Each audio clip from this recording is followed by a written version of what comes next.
Today we are going to study about bond angle. Bond angle is very important topic because it has been asked many times in JEE mains, IIT and in different MBBS preparation. Let us study about bond angle. There are some factors that are responsible for it to be maximum and minimum. Some factors such as hybridization, lone pair, electronegativity of central atom, electronegativity of terminal atom, और ये एक एक करके हम लोग हर एक factors के बारे में पढ़ेंगे। जैसे कि नंबर 1 है हाइब्रिडाइजेशन। Number 1 is hybridization. अब हाइब्रिडाइजेशन का मतलब क्या हो गया, जब कभी भी बॉन्ड फॉर्मेशन होता है तो ऑर्बिटल एक आपस में ओवरलैप होता है। जैसे अगर S और 2 p ऑर्बिटल मिलके बन रहा है, ओवरलैप करके बन रहा है कोई बॉन्ड, तो उसको बोलेंगे sp2 हाइब्रिडाइजेशन।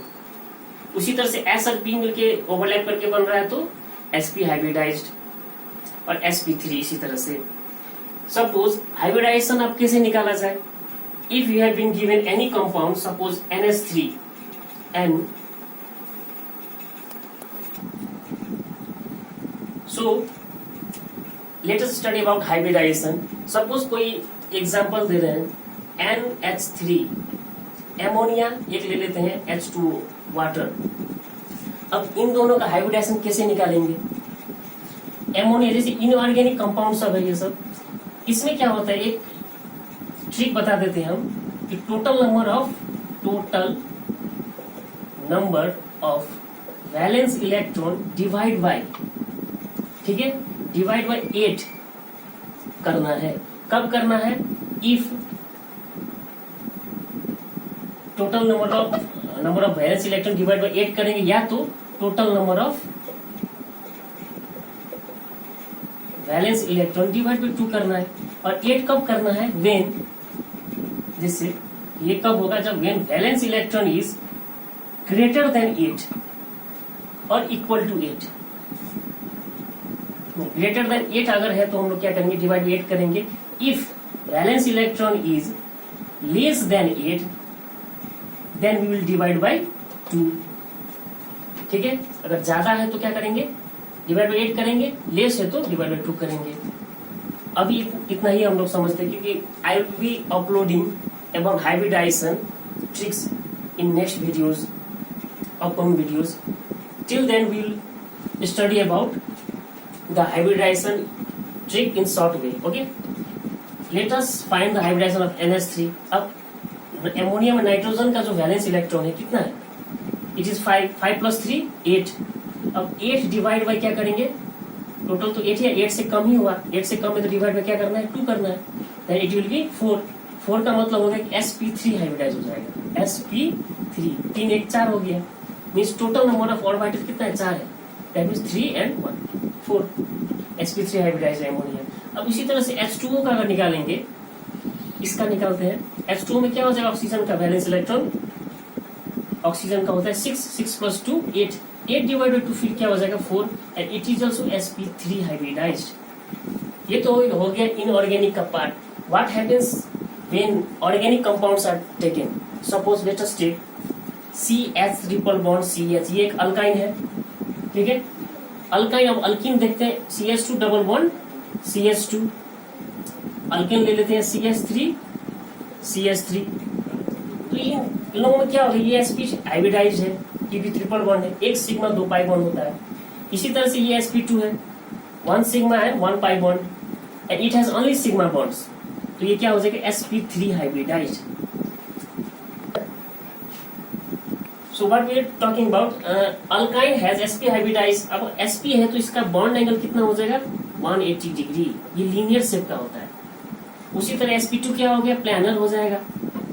अब प्लानर का जो बॉन्ड एंगल होता है वो क्या होता है, 120 डिग्री। उसी तरह sp3 का क्या हो जाएगा, 109 डिग्री 28 मिनट्स, और we can say simply 109 degree 109.5 degree also, ठीक है।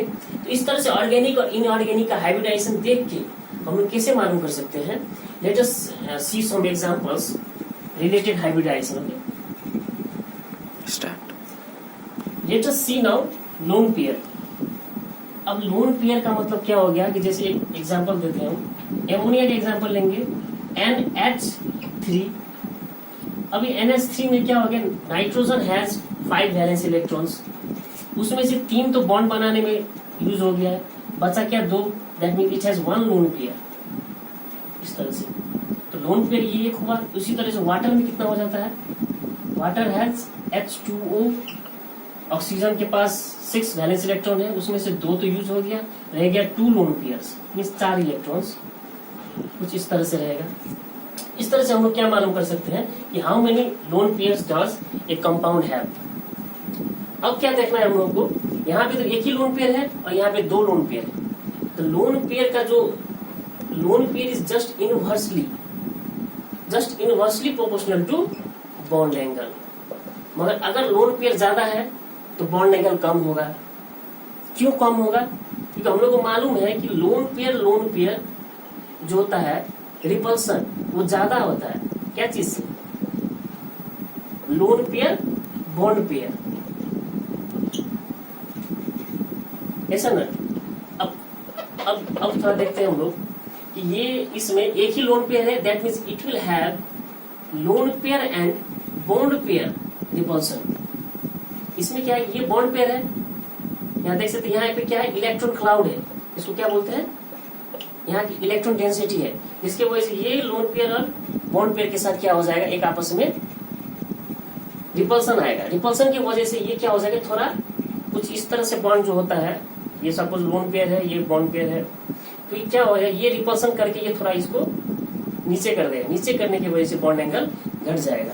That means what would be the, lone pair तो घटा रहा है इसका, लेकिन क्या यहाँ तो क्या है, 2 लोन पेयर है, इट हैज 2 लोन पेयर्स। अब ये क्या करे, एक आपस में भी लोन पेयर, एक आपस में भी ये फाइटिंग कर रहा है, जिसके वजह से ये बॉन्ड पेयर के साथ भी क्या कर रहा है, रिपल्सन कर रहा है, रिपल्सन हो रहा है। अब यहाँ पे लोन पेयर ज्यादा है, दैट मीन्स H2O का बॉन्ड जो होगा, बॉन्ड एंगल होना चाहिए कम, क्या चीज से, एमोनिया से। इसीलिए what it has been found that water molecule is 104.5 degree bond angle होता है, और वही अगर एमोनिया का देखेंगे तो 107 डिग्री आ जाता है। ठीक है, तो कुछ इस तरह से हम लोग लोन पेयर से मालूम कर सकते हैं कि किसका बॉन्ड किससे ज्यादा है या कम है। Now let us study about electronegativity of central atom. अब इलेक्ट्रोनेगेटिविटी ऑफ सेंट्रल एटम का मतलब क्या हो गया कि अब जैसे अब कोई एग्जांपल देते हैं हम इलेक्ट्रोनेगेटिव सेंट्रल एटम में, suppose you have been given some compounds, जैसे ग्रुप 6 ले लेते हैं। ठीक है, ग्रुप 6 का जो वो होगा, एलिमेंट्स होगा, हम लोग को मालूम है ग्रुप 6 में क्या क्या आ जाता है, oxygen, sulphur, selenium, tellurium and polonium, OSS, SC3, PO, ये सारा क्या, इन लोगों के पास वैलेंस इलेक्ट्रॉन 6 रहता है। अगर इसी का कोई कंपाउंड ले लेते हैं, सपोज OH2 वाटर ले लिए हैं, ऑक्सीजन से रिलेटेड, इसके पास भी लोन पेयर है, 2 है। ठीक है, उसी तरह से लेते हैं सल्फर का, H2S ले लेते हैं, H, यहाँ भी लोन पेयर कितना हो गया, 2। उसी तरह सेलेनियम का ले लेते हैं, and now let us take tellurium. Tellurium का क्या हो जाएगा, TE, यहाँ भी लोन पेयर है,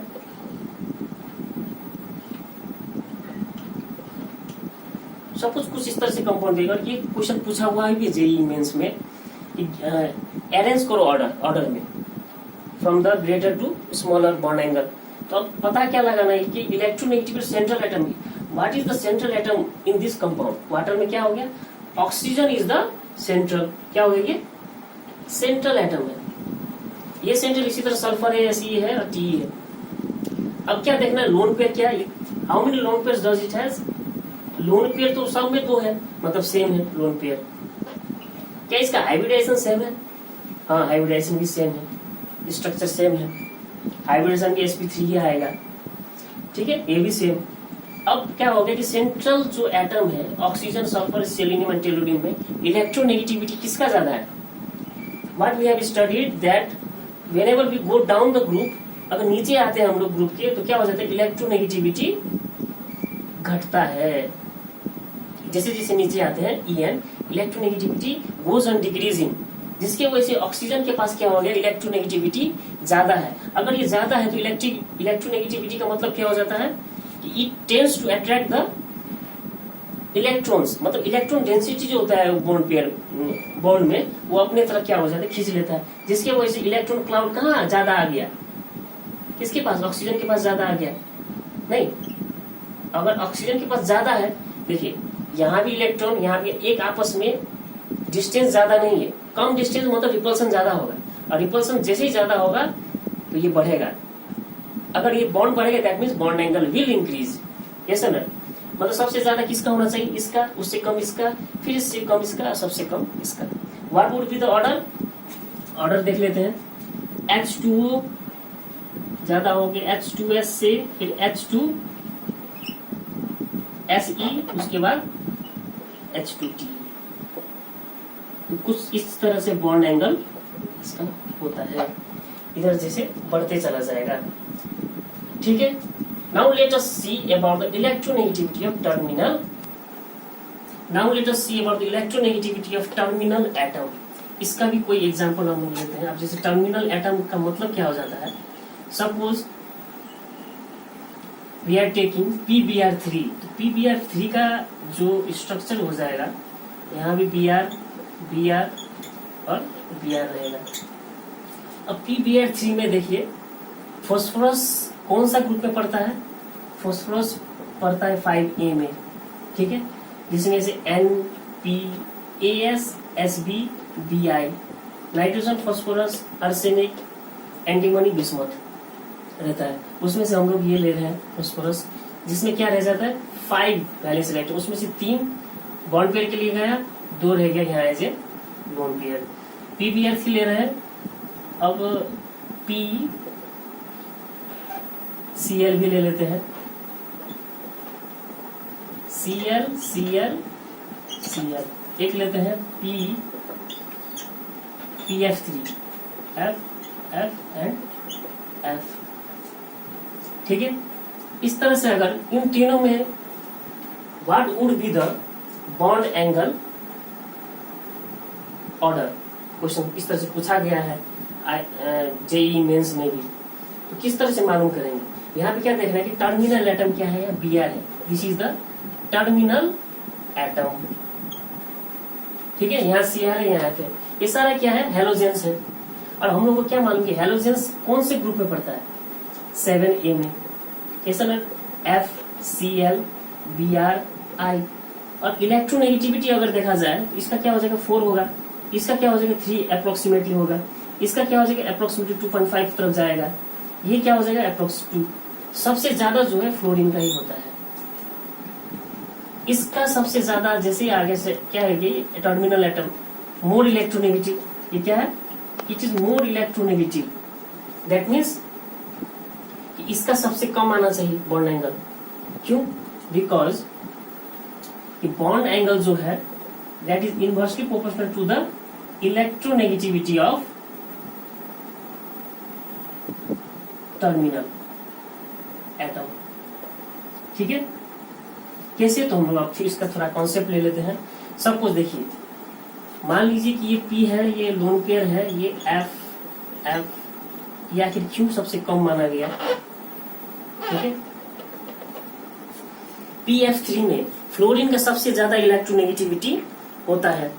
अब देखिए अगर ये इलेक्ट्रोनेगेटिव ज्यादा है तो क्या करेगा, ये सारा इलेक्ट्रॉन जो इसका बॉन्ड पेयर का इलेक्ट्रॉन ये इसके पास ही रहेगा खींच के, that means the electron density कहाँ पे ज्यादा हो जाएगा, यहाँ पे ज्यादा हो जाएगा सब में, यहाँ पर भी क्या हो जाएगा, ज्यादा हो जाएगा। अब इलेक्ट्रॉन डेंसिटी यहाँ ज्यादा है, यहाँ तो ज्यादा नहीं है, यहाँ ज्यादा होता तो रिपल्सन ज्यादा होता, इसका मतलब यहाँ पे क्या हो गया, जो बॉन्ड पेयर रिपल्सन है दैट विल बी लेस, ठीक है। रिपल्सन जो आ जाएगा, क्यों आ जाएगा, क्योंकि देखिए ये बॉन्ड से थोड़ा हटके फास्फोरस के पास नहीं है, ये फ्लोरीन के पास है। फ्लोरीन के पास जैसे आ जाता है तो ये आपस में रिपल्सन करने के लिए नहीं रह जाता है। ये क्या हो गया कि फ्लोरीन के पास आने पर थोड़ा डिस्टेंस बढ़ जाता है, जैसे डिस्टेंस बढ़ जाएगा तो आपका रिपल्सन भी तो कम होगा, रिपल्सन कम मीन्स बॉन्ड क्या हो गया, बॉन्ड पे लेस रिपल्सन हो गया, दैट मीन्स बॉन्ड एंगल भी तो कम होगा। रिपल्सन ही नहीं, रिपल्सन होता है तब तो बढ़ता है, ऐसा ना। इसी की वजह से अब जैसे आप PI3 में ले लेते हैं, PI3 में क्या हो जाएगा, हम लोग देख सकते हैं PI फास्फोरस और आयोडीन का अगर हम लोग इलेक्ट्रोनेगेटिविटी डिफरेंस देखेंगे तो लगभग ज्यादा डिफरेंसेस नहीं आता है, ऐसा ना। इसका इलेक्ट्रोनेगेटिव बहुत कम है, कम का मतलब इलेक्ट्रॉन इधर नहीं खींचेगा, इलेक्ट्रॉन डेंसिटी इधर ही रहेगा। कहाँ ज्यादा रहेगा, यहाँ पे रहेगा, मतलब इलेक्ट्रॉन जो क्लाउड है वो फास्फोरस के पास ही रहेगा, जिसके वजह से रिपल्सन फॉर्मेशन होगा। There will be the repulsion of what, electron का जो बॉन्ड पेयर रिपल्सन यहाँ ज्यादा रह जाएगा, बॉन्ड पेयर रिपल्सन मोर, ठीक है। अगर बॉन्ड पेयर रिपल्सन ज्यादा आ रहा है, that means the bond angle will also be more, क्योंकि रिपल्सन ज्यादा आया तो ज्यादा ही रहेगा, क्योंकि यहाँ हाइब्रिडाइजेशन भी सेम ही है लगभग, इन लोग sp3 ही आएगा, हाइब्रिडाइजेशन सेम है, लोन पेयर भी एक ही है, ठीक है। अब सेंट्रल एटम क्या हो गया, सेंट्रल एटम भी सेम है, फर्क क्या चीज में आएगा, इलेक्ट्रोनेगेटिविटी और टर्मिनल एटम में। तो terminal atom also takes part, that means it is also responsible for the bond angle increment and decrement. तो इस तरह से हम लोग क्या बोल सकते हैं कि चारों फैक्टर किस तरह से यहाँ पे रिस्पॉन्सिबल है, हम लोग पढ़ चुके हैं। In next video we will study about what, JEE Mains some problems that has been asked, उसको देखेंगे किस तरह से ये सब फैक्टर सब रिस्पॉन्सिबल होता है। So thank you, hit the like button and subscribe my channel.